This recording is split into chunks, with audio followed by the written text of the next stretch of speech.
Hello guys, कैसे हैं आप लोग। स्वागत है आप सभी का ब्रेन यूनिवर्स के ऑफिशियल यूट्यूब चैनल में। आज मेरा वीडियो बनाने का एक खास मकसद है। आज काफ़ी इम्पोर्टेंट सा घटना हुआ है। घटना बोल सकते हो या फिर एक रिवॉल्यूशन का शुरुआत बोल सकते हो, लेकिन कुछ तो इफेक्टिव होने वाला है। क्या होने वाला है? 34 साल बाद, 34 ईयर्स के बाद एजुकेशन पॉलिसी में चेंजिंग आ रहा है। क्या चेंजिंग आया है, वो सब कब से इफेक्टिव होगा और क्या क्या है उसके बारे में डिटेल में हम लोग इस वीडियो में हम लोग पढ़ेंगे। आप लोगों से अनुरोध है कि आप लोग प्लीज इस चैनल को सब्सक्राइब कर दें और बेल आइकन का बटन दबा दें। तो चलिए गाइस, बिना टाइम बर्बाद किए हम लोग चलिए स्टार्ट करते हैं कि क्या चेंजिंग आया है।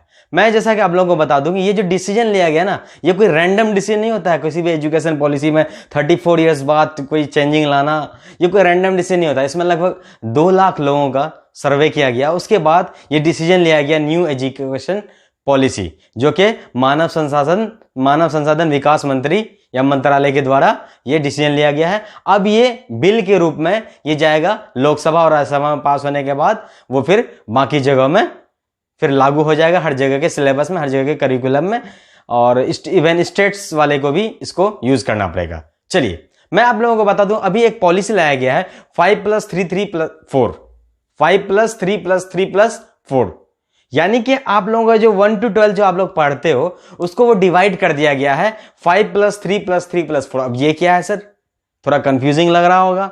देखो, शुरू के 5 यानी कि शुरू के 5 क्लास, यानी स्टूडेंट जो होते हैं जैसे कि आंगनबाड़ी में पढ़ते हैं या फिर प्री स्कूल्स वगैरह में पढ़ते हैं, तो शुरू के जो 5 साल होते हैं ना, शुरू के 5 क्लास वो हो जाएंगे फाउंडेशन, जिसमें कि मेनली जो होगा प्री प्राइमरी, जैसे कि नर्सरी, एलकेजी, यूकेजी क्लास हम लोग पढ़ते हैं, या फिर आंगनबाड़ी में जो 3 से 6 वर्ष के बच्चे पढ़ रहे होते हैं वो पढ़ेंगे प्री प्राइमरी डिवीजन में। वो उसके लिए 3 साल हो गया, और 1 और 2 क्लास, यानी कि इसमें टोटल हो जाएंगे 5 साल। इसमें मेनली आप लोगों को को-स्कॉलस्टिक या फिर खेलने कूदने से रिलेटेड आप लोगों को सिखाया जाएगा। खेलते खेलते बच्चों को पढ़ाया जाएगा, को-स्कॉलस्टिक पैटर्न में बच्चों को मेनली सिखाया जाएगा। फिर नेक्स्ट स्टेज आता है क्लास, मेनली जो आपका आता है 3 to 5, यानी 3, 4 और 5। इसमें जो मेन सब्जेक्ट्स होंगे आपके, जैसे कि साइंस, मैथ्स, आर्ट्स, अब ये इंट्रोड्यूस होने लगेगा। यानी कि बच्चों को अब हम लोग प्रिपेयर करने लगेंगे फ्यूचर के लिए, कि साइंस उसका धीरे धीरे दिमाग खुलने लगे। 3 क्लास से हम लोग प्रिपेयर करेंगे बच्चों का फ्यूचर के लिए, साइंस से रिलेटेड बातें, मैथ्स, आर्ट्स जो होता है, ह्यूमैनिटीज वगैरह, अब यहां पे आप लोगों के सिलेबस में आ जाएगा। फिर 5 क्लास के बाद एक बोर्ड का पेपर होगा।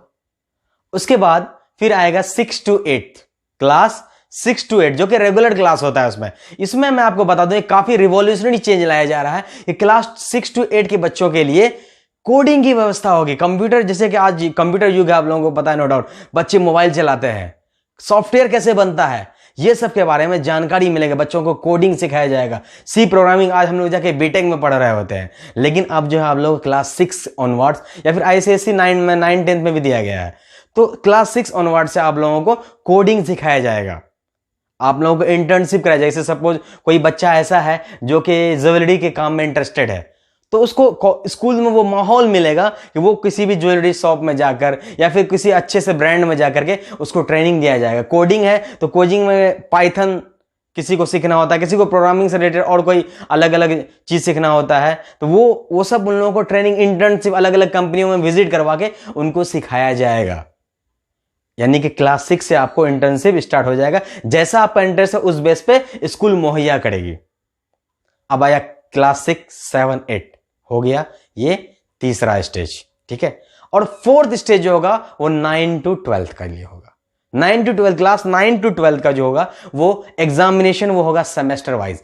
यानी कि सेमेस्टर वाइज होने का मतलब यह है कि 2 सेमेस्टर होगा, साल में 2 सेमेस्टर होंगे। अब उन जो बच्चे सोचते थे कि फाइनल एग्जाम के टाइम में पढ़ेंगे और पकड़ के तोड़ देंगे एग्जाम में, और कुछ बच्चे कर भी लेते थे, फाइनल एग्जाम लास्ट 1 महीना पढ़े, अच्छा खासा परसेंटेज आ जाता था, तो वो बच्चे जो लगातार साल भर मेहनत कर रहे थे, उसका एक पेपर की वजह से क्या हो रहा है कि जो 1 महीना पढ़ के वो बेहतर मार्क्स ले जा रहा है, तो क्या हो रहा है यहां पे सर, थोड़ा सा ना कहीं पार्शलिटीज हो जा रहा था। तो क्या होगा, अब जो एग्जाम होगा 2 सेमेस्टर में होगा, यानी कि एक ऑड सेमेस्टर होगा, एक इवन सेमेस्टर होगा। ऑड सेमेस्टर इवन सेमेस्टर, यानी कि सिलेबस 2 पार्ट में हो जाएगा। आपको साल भर पढ़ना होगा सर। बिना साल भर पढ़े अगर आप चाहोगे कि आपको ओवरऑल साल का रिजल्ट बन जाए अच्छा, तो ऐसा पॉसिबल नहीं है। यानी 9, क्लास 10, क्लास 11 और क्लास 12 के बच्चों के लिए क्या होगा, 2 सेमेस्टर का पेपर होगा। और बोर्ड का जो पेपर होता है, जो एग्जाम होता है, एग्जाम अब सिर्फ 3 बार होगा। यानी एक बार क्लास 3 में, एक बार क्लास 5 में और क्लास 8 में। बाकी जो क्लासेस में मैं आपको एग्जाम बताया वो सब क्या होगा, इंटरनल असेसमेंट के बेसिस पे होगा। अब जो बच्चे टीचर को इज्जत नहीं दे रहे होते हैं, उनको टीचर को इज्जत देना पड़ेगा। उसके अलावा इसमें जो मार्किंग वगैरह होगा, इसमें क्या होगा कि आप लोग अपने फ्रेंड्स को मार्क्स दोगे कि वो किस तरह का इंसान है। आप खुद को मार्क्स दोगे, समझ रहे हो बात को। आप किस तरह का इंटर्नशिप किए, आप किस तरह से आप एक एक चीज प्रैक्टिकल वर्क को कर पा रहे हो, इस बेस पे आपको भी मार्क्स मिलेंगे। सिर्फ मेमोरी पावर के बेस पे मार्क्स मिलना वैसा कोई एक सही जस्टिफाइड मैनर नहीं है सर, समझ रहे बात को। और आप लोगों का जो रिपोर्ट कार्ड बनेगा वो 360 डिग्री असेसमेंट होगा एक्चुअली में। यानी पूरा 360 डिग्री असेसमेंट, यानी कि आपको टॉप टू बॉटम आपको पूरा नाप लिया जाएगा। टॉप टू बॉटम बोले तो आपको स्कॉलस्टिक एरिया, यानी कि आप किस तरह से पढ़ाई कर रहे हो, को स्कॉलस्टिक एरिया, प्रोजेक्ट हो गए, असाइनमेंट्स वगैरह हो गए। उसके अलावा इंटर्नशिप में आपका कैसा परफॉर्मेंस है, उसके अलावा आप जो चीजें सीख रहे हो उसमें कितना इंटरेस्ट है, इंटरेस्ट बेस पे बच्चे आपके फ्रेंड आपको मार्क्स देंगे, आपके टीचर आपको मार्क्स देंगे आपके बिहेवियर के बेस पे। ओवरऑल यानी 360 डिग्री असेसमेंट होगा। अब जो बच्चा रियल में टैलेंटेड होगा उसी को बेहतर मार्क्स मिलेंगे। किसी को कोई कंफ्यूजन है, अगर कोई प्रॉब्लम है तो आप चाहें तो कमेंट सेक्शन में आकर के क्वेश्चन कर सकते हैं, आपको बिल्कुल उसका जवाब मिलेगा। जिस टाइप का भी क्वेश्चन रहेगा आपको उसका जवाब मिलेगा। इसके अलावा एक क्वेश्चन आता है, सर फिर कॉलेज क्या होगा, सर कॉलेज खत्म हो जाएगा क्या? तो मैं आपको बता दूं कि कॉलेज में एडमिशन के लिए अब एक एग्जाम होगा जिसको हम लोग बोलेंगे CAT, CAT, common aptitude test. यानी कि ये क्या होता है मैं आपको बताता हूं। कुछ बच्चों का ऐसा होता है इसका परफॉर्मेंस उतना अच्छा नहीं रह पाता है बोर्ड के पेपर में, तो एक एग्जाम लिया जाएगा सारे कॉलेजों के द्वारा। एक कॉमन, सेंट्रल गवर्नमेंट इसको फाइनेंस करेगी, कॉमन एप्टीट्यूड टेस्ट एक टेस्ट होगा। उसमें आप लोग सब कोई 12th करने के बाद, 12th का पेपर देने के बाद, जो कि सेमेस्टर वाइज होगा, वो देने के बाद आप क्या करोगे, कॉमन एप्टीट्यूड टेस्ट में बैठोगे। उसका पेपर में जो आपका परफॉर्मेंस होगा, आपका 12th का मार्क्स और कॉमन एप्टीट्यूड टेस्ट दोनों का मार्क्स का कैलकुलेशन करके एक एवरेज मार्क्स लिया जाएगा और एक बोलते हैं ना मेधा सूची, मेरिट लिस्ट बनाया जाएगा। उस बेस पे आपको कॉलेजेस मिलेंगे, काउंसलिंग होगा, उस बेस पे आपको कॉलेज मिलेगा। यानी कि जो बड़े कॉलेज हैं, जो छोटे कॉलेज हैं, आप सब एक प्लेटफॉर्म में आ गए कॉमन एप्टीट्यूड टेस्ट के बेस पे।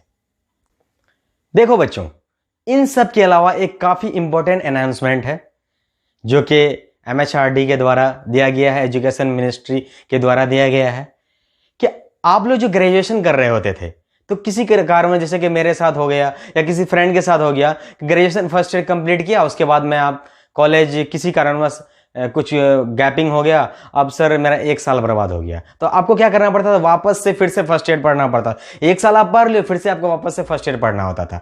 अब वैसा सिस्टम नहीं होगा। वो कैसे क्या होगा मैं आपको बता रहा हूं। अगर आप पहले साल का कोर्स कंप्लीट कर लेते हो, ग्रेजुएशन जो होगा टोटल 4 ईयर्स का होगा। अब जैसे सपोज आप फर्स्ट ईयर का कोर्स आप कंप्लीट कर ले रहे हो, पहला साल अगर आप कंप्लीट कर लिए, फर्स्ट ईयर का कंप्लीट हो गया ग्रेजुएशन के टाइम में 12th के बाद, तो आपको मिलेगा एक सर्टिफिकेट कि आपने सर फर्स्ट ईयर कंप्लीट कर लिया है। सेकेंड ईयर जब आप कंप्लीट करोगे आपको डिप्लोमा की डिग्री मिलेगी। अगर आप थर्ड ईयर कंप्लीट कर लेते हो तो आपको ग्रेजुएशन की डिग्री मिल जाएगी। और कुछ बच्चे ऐसे हैं जो कि रिसर्च कर रहे होते हैं, उस वजह से उनका डिग्री लेट हो जाता है, तो उनके लिए भी अच्छी खुशखबरी है, वो 4 साल उनको मौका दिया जाएगा अपना ग्रेजुएशन कंप्लीट। जब उनका 4th ईयर कंप्लीट होगा तो उनके पास डिग्री के साथ साथ रिसर्च की भी डिग्री होगी। यानी कि काफी रिवॉल्यूशनरी चेंज है, काफी अच्छा चेंज है। मैं इस चीज को बिल्कुल सपोर्ट करूंगा कि अगर अक्सर बच्चे को क्या होता है, कुछ फैमिली इश्यूज आ जाता है, हेल्थ इशू आ जाता है, उसकी वजह से क्या होता है, वो सेकेंड ईयर में कॉलेज की गलती से छोड़ना पड़ जाता है उसको, तो वहां पे काफी उसको दिक्कत होता है, उसको फिर से 2 साल पढ़ना पड़ता है अगर एडमिशन लेना है उसी कोर्स में, तो काफी प्रॉब्लम होने लगता है। तो अब क्या है कि अगर आप 1 साल कंप्लीट कर लिए तो आपके पास सर्टिफिकेट होगा, 2 साल कंप्लीट कर लिए तो आपके पास डिप्लोमा का डिग्री होगा, और 3 साल कंप्लीट कर लिए तो आपके पास बैचलर्स की डिग्री होगी। उसके अलावा अगर 4 साल कंप्लीट हो जाता है तो आपको रिसर्च की भी डिग्री मिल जाएगी। अब बोलोगे सर कि सर सपोज मेरे पास बैचलर्स की डिग्री हो गई, या फिर सपोज मेरे पास डिप्लोमा की डिग्री हो गई, अब मैं एडमिशन लेना चाहूंगा, कॉलेज वाले मुझे एडमिशन देंगे? बिल्कुल देंगे सर आपको। इसके लिए क्या है कि एक मल्टी एंट्री मल्टी एग्जिट या फिर academic bank of credit system बनाया गया है। अब academic bank of credit system क्या होता है? आपके पास एक अब ऑनलाइन मेथड आया है, जैसे कि आप लोग डिजी लॉकर का नाम सुने हो, आजकल सीबीएसई का रिजल्ट वगैरह डिजी लॉकर में दे रहा है, ठीक है। तो क्या होगा कि अगर आप फर्स्ट ईयर कॉलेज में एडमिशन लिए, ठीक है, आप सपोज है कि 6 पेपर का एग्जाम दिए एक सेमेस्टर में, दूसरे सेमेस्टर 6 12 पेपर का एग्जाम दिए, तो उसका क्रेडिट जो है ना वो ऑनलाइन डिजी लॉकर के वेबसाइट में आपका सेव हो जाएगा कि सर आप इतना क्रेडिट ऑलरेडी अर्न किए हुए हो। तो अब जो आगे आप कोर्स करोगे, एक फिक्स पीरियड ऑफ टाइम, जैसे कि 1 साल या 2 साल का टाइम दिया जाएगा, आप 2 साल के अंदर अगर आप आ जाते हो एक फिक्स पूल ऑफ टाइम में या एक फिक्स पीरियड ऑफ टाइम में अगर आप आ जाते हो, तो आपका वो क्रेडिट आप यूज कर सकते हो। और ये क्रेडिट आपको कोई आपसे कॉलेज वाला छीनने वाला नहीं है। दुनिया का कोई ताकत आपसे जो आप क्रेडिट फर्स्ट ईयर में अचीव किए हो या सेकेंड ईयर में अचीव किए हो, वो आपको कोई छीन सकेगा, क्योंकि वो अब ऑनलाइन डिजी लॉकर के वेबसाइट में होगा। एक और मेथड है multi entry multi exit method. जैसे कि अब कोई साइंस का स्टूडेंट है, जैसे कि स्ट्रीम था ना 3, कॉमर्स स्ट्रीम, साइंस स्ट्रीम और आर्ट्स या ह्यूमैनिटीज स्ट्रीम, ये 3 स्ट्रीम वैसा कोई खेल ही नहीं रहा अब, ठीक है। अगर आप साइंस के स्टूडेंट हो और आपको कॉमर्स का कोई सब्जेक्ट अच्छा लग रहा है, तो एक पूल टाइप का डिवीजन होगा आप, ठीक है। अगर उस पूल डिवीजन में अगर कॉमर्स का वो सब्जेक्ट आता है, तो आप चाहे तो लेकर के उसको आप आगे बढ़ सकते हो। ये सबसे बड़ा बेनिफिट है। अगर कोई साइंस का बच्चा है, वो चाहे कि आर्ट्स का, उसको सपोज है कि पोल साइंस उसको पसंद है, अगर पोल साइंस अगर उस पर्टिकुलर पूल में अगर आ रहा है, तो वो पोल साइंस भी ले सकता है, साथ साथ केमिस्ट्री भी पढ़ सकता है। तो इससे रिलेटेड मैं आपको एक और वीडियो बनाऊंगा, चूंकि अभी एक रफ जो अभी गवर्नमेंट जो आपको डिसीजन दी है, एक रफ पॉलिसी के साथ के देखो इस तरह से करके अपन चेंजिंग का डिसाइड कर रहे हैं और डिसाइड हो चुका है। तो जैसे इससे रिलेटेड और इंफॉर्मेशन आता है, अभी हम लोग भी रिसर्च कर रहे हैं, वो आपको बताया जाएगा। Multi entry multi exit method आपको पता चल गया। Multi entry multi exit method और एक एकेडमिक बैंक ऑफ क्रेडिट है। एकेडमिक बैंक ऑफ क्रेडिट तो आपको क्लियर है कि क्रेडिट सिस्टम होगा एक सब्जेक्ट का, जितना क्रेडिट आप अर्न कर लो, ठीक है, कोई दिक्कत नहीं है। ये सब के अलावा जो महंगे कॉलेज होते हैं, प्राइवेट कॉलेज होते हैं, जैसे कि दिल्ली में कुछ कॉलेजेस हैं या फिर कहीं अलग अलग जगह में जो महंगे कॉलेजेस हैं साउथ में, वो क्या करते हैं, गार्जियन से एक अच्छा खासा अमाउंट लेते हैं डिग्री के नाम पे। अब वैसा पॉलिसी खत्म होने वाला है। गार्जियंस के लिए सबसे बड़ा राहत का सांस मैं बोल सकता हूं कि अब जो है एक फिक्स फीस होगा हर कॉलेजेस के लिए। एक डिग्री के लिए मैक्सिमम फीस अब फिक्स कर दिया जाएगा। उससे ज्यादा कोई भी जो कॉलेजेस हैं या यूनिवर्सिटी फी चार्ज नहीं कर सकती है। अगर वो ऐसा करती है तो उनका लाइसेंस तत्काल रूप से रद्द कर दिया जाएगा, उनका एफिलिएशन तत्काल रूप से रद्द कर दिया जाएगा।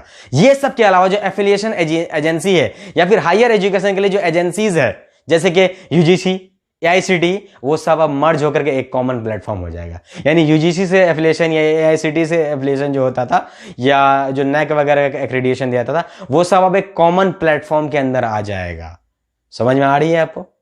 किसी तरह का कोई कंफ्यूजन हो तो आप लोग कमेंट सेक्शन में आके हमसे क्वेश्चन कर सकते हैं। और मोस्ट इंपॉर्टेंट, जो बच्चे कह रहे थे कि सर ये जो चेंजिंग आया वो किस सेशन से होगा, तो मैं आपको बता दूं जो इस सेशन में पढ़ रहे हैं उनके लिए ये चेंजिंग नहीं आया है।